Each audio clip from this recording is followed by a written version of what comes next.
qual que era a ideia do nosso trabalho, basicamente? A gente queria investigar as concepções dos estudantes a respeito dos processos de produção e validação do conhecimento científico e quais as origens dessas concepções. Então, o que o estudante do ensino médio, quando eu pergunto para ele assim, como que é produzida a ciência? Esse conhecimento, tal conhecimento científico, qual que é a característica dele? Por que todo mundo abraça esse conhecimento? Como se ele fosse uma coisa que foi verificada. Como é que se dá essa verificação? Então, isso é uma pergunta, né? E de onde que você tirou essa resposta que você está me dando agora? É da internet? É da igreja? É da família? É da rua? É da sala de aula? De onde? Né? Você leu num livro? Que livro? E aí, basicamente, né, ao desenvolvimento do trabalho, a gente fez procedimento padrão, né? Revisão bibliográfica sobre pensamento e metodologia científica, natureza da ciência, pseudociência, movimentos anticientíficos. A gente trabalhou também com temas específicos nessas concepções avessas à ciência. A gente falou de 4. A gente falou de misticismo quântico, hesitação vacinal, que é quando a pessoa não quer tomar vacina, o terraplanismo e negacionismo climático. Depois a gente fez entrevistas semi-estruturadas com alguns estudantes do ensino médio. O que é uma entrevista semi-estruturada, né? É uma entrevista onde o entrevistador ele tem mais liberdade para reformular a pergunta ou adicionar perguntas a fim de extrair mais informação do entrevistado. Essa é a característica, né? É uma entrevista que eu gosto de dizer que ela é a prova de respostas vagas, né? Você consegue o dado. E, posteriormente, a gente analisou isso e avaliou com base na nossa conjectura atual. Bem, o que é conhecimento científico, né? Bem, conhecimento, para Servo e Bervian ou para Marconi e Lakatos, é aquilo que faz a ponte entre o sujeito e o objeto, entre o sujeito e o fenômeno, entre o sujeito e o mundo, certo? Então, o conhecimento é essa ferramenta imaterial que a gente tem para ler o mundo à nossa volta, certo? E aí, esses pares de autores, eles separam o conhecimento em 4 categorias: empírico, científico, filosófico e teológico, certo? São tipos de conhecimento com características distintas. Aqui a gente vai falar especificamente do científico. Existe uma certa distinção entre o que é empírico para Servo e Bervian e o que é popular para Marconi e Lakatos? Existe, são questões pontuais, mas não afetam em nada o desenvolvimento do nosso trabalho. Tá?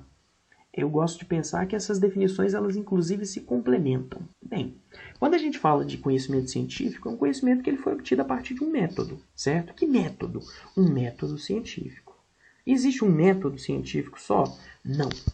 Existem métodos no plural. E esses métodos, inclusive, podem ser discutidos. Não é uma coisa fechada. A característica do conhecimento científico, como a gente entende ele hoje, é que ele não é fechado. E a gente vai ver isso no finalzinho desse slide. A gente pode pensar no seguinte: qual que é o perfil, né, a postura que um sujeito assume quando ele interiorizou essa metodologia aqui.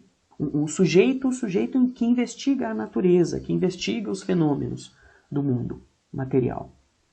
A partir do momento que ele está munido disso, isso impõe para ele uma determinada postura, se ele quiser aplicar esse método corretamente. Que postura é essa? É uma postura cética e com uma mentalidade aberta, certo? Tipo, aberto e fechado aqui no sentido de estar aberto a novas ideias que não sejam as minhas ideias pré-existentes, certo? O fechado você pode ler ele como intransigente, né? Eu tenho verdades aqui e elas são absolutas, e elas não vão mudar de jeito nenhum, certo? O Popper, esse critério de falsibilidade, ele pressupõe que sempre que você tiver uma verdade, você tem que necessariamente entrar numa discussão, numa experimentação, o que seja, partindo do pressuposto de que aquilo que você acredita que é verdade pode não ser verdade.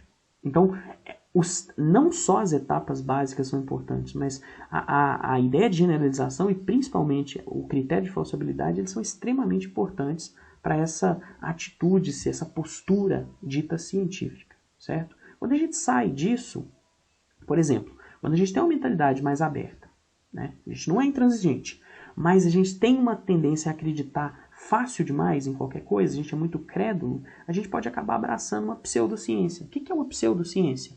É um conhecimento que se veste como científico sem, de fato, ser um conhecimento científico. Por exemplo, imagina que você abre a sua rede social e tem uma pessoa dizendo que é terapeuta alternativa que cura você com cristais porque a ciência acabou de descobrir que os cristais curam o câncer, certo?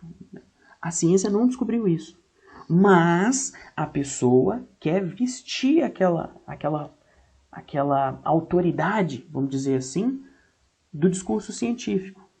Ela quer se apossar da confiança que a população tem no conhecimento científico, sem de fato ser um conhecimento científico, certo? Então essa é uma... E quem costuma comprar essas ideias? Pessoas que têm uma mentalidade bem aberta e que são crédulas demais, que não questionam, certo? Então a falta de ceticismo, ela pode fazer com que a pessoa tenda a abraçar perspectivas pseudocientíficas, certo?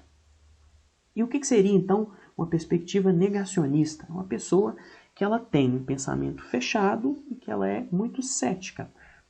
Como assim, né? A pessoa tem verdades internas que ela não vai abrir mão dela de jeito nenhum, certo? E independente do que você apresente para essa pessoa como demonstração de que, olha, talvez essa ideia que você tem aí na sua cabeça esteja errada, a pessoa vai rejeitar, certo?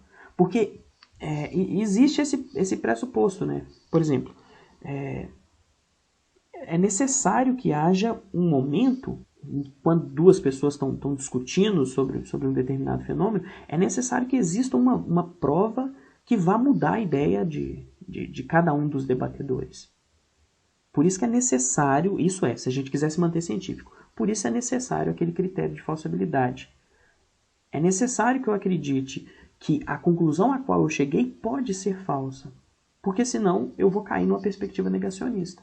Eu não posso abraçar as leis de Newton ou a teoria atômica como se elas não pudessem sofrer nenhum tipo de modificação ou reformulação. Elas funcionam? Olha, até onde a gente sabe, elas funcionam muito bem.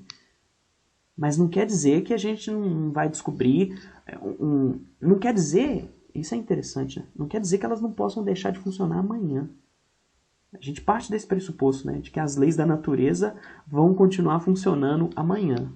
Mas isso não necessariamente é verdade. E para finalizar, a gente tem uma postura que é fechada, intransigente e que é crédula, certo?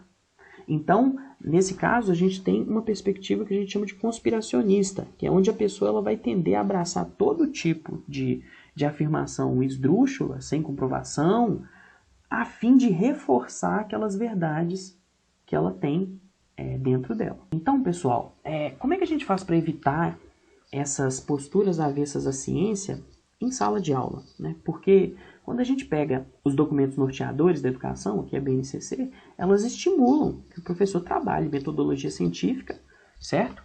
Porque isso ajuda na formação crítica de um cidadão. Entender como se produz ciência implica em produzir uma sociedade melhor. Então, o professor, ele é exigido dele, né? Não é que ele é só estimulado, é exigido que ele trabalhe isso em sala de aula.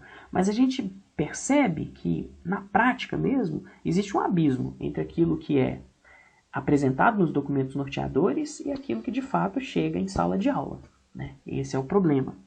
Então, uma das conclusões do nosso trabalho é que, devido a esse abismo entre aquilo que está nos documentos norteadores e aquilo que de fato chega às salas de aula, em especial das escolas públicas, nesse abismo vão nascer perspectivas avessas à ciência, vão florescer perspectivas avessas à ciência, que vão acompanhar os estudantes, inclusive na vida adulta, na sua tomada de decisões, no gerenciamento da sociedade, certo? Do seu trabalho, as suas relações interpessoais, a sua tolerância para com o próximo, ao processo eleitoral, tudo. A economia, tudo, certo? Então, tem muito o que discutir, né, nesse trabalho aqui. Eu trouxe foi só uma pinceladinha, mas espero que vocês tenham gostado. Qualquer coisa é só entrar em contato, manda um e-mail, que aí a gente conversa mais. Tchau, tchau.